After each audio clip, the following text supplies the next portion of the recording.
Okay, if you're a leader, you know this feeling. I mean, you know it in your bones. That moment when a critical bug hits production, a deadline just implodes, or a VP is suddenly demanding answers. Right now. Everything's on fire, and in that moment, your team isn't just looking at the problem, they're looking right at you. So let's just ask the question head on. When that crisis hits, what is the single biggest threat to your team's ability to actually perform, to solve the problem? What's going to stop them in their tracks? Just think about it for a sec. Is it the bug? The actual technical glitch that started the fire? Nope, that's not it. Your team is smart. They can solve technical problems. That's what they're there for. Okay, well, what about all that external pressure, that impossible deadline, or the really demanding stakeholder breathing down your neck? I mean, that definitely adds fuel to the fire, for sure, but it's still not the biggest threat. The real danger is you. Or to be more specific, it's how you react to all that pressure. Because your internal state, it instantly becomes their internal state. And this brings us to a really crucial idea for any leader, this problem of emotional leakage. It's subtle, it's incredibly powerful, and it can totally destabilize your entire team without you even saying a single negative word. So what is emotional leakage?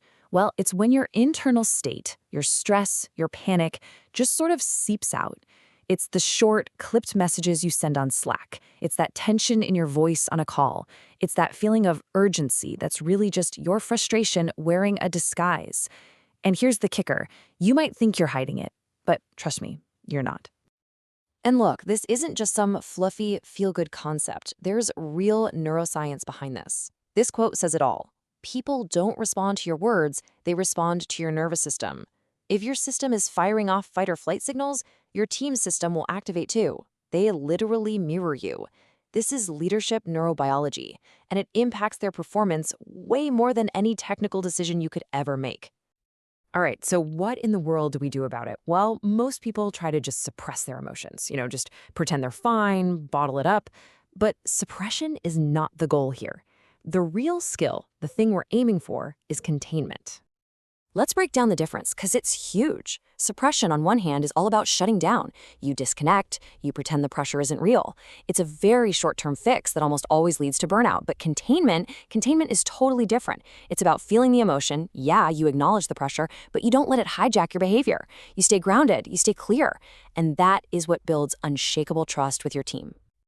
Okay, so theory is great, but how do we actually practice containment when things are hitting the fan?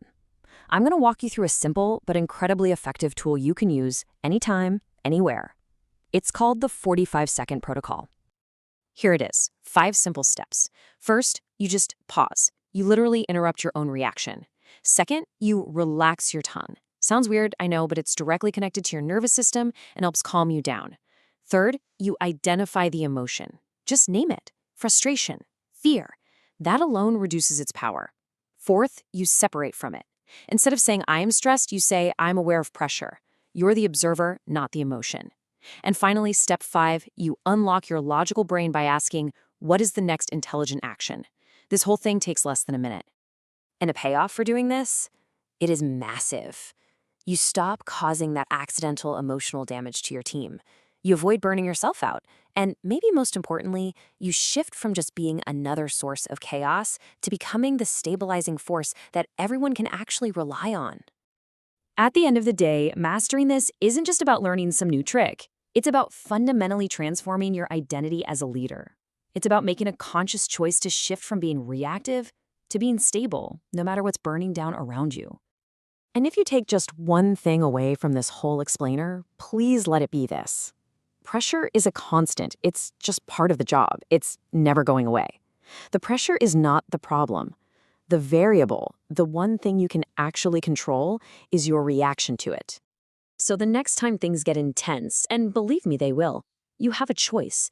Your team needs a stable leader, not a perfect one. So are you going to leak your stress and become another spark that just fuels the fire? Or are you going to use your 45 seconds, contain your state, and become the calm in the chaos?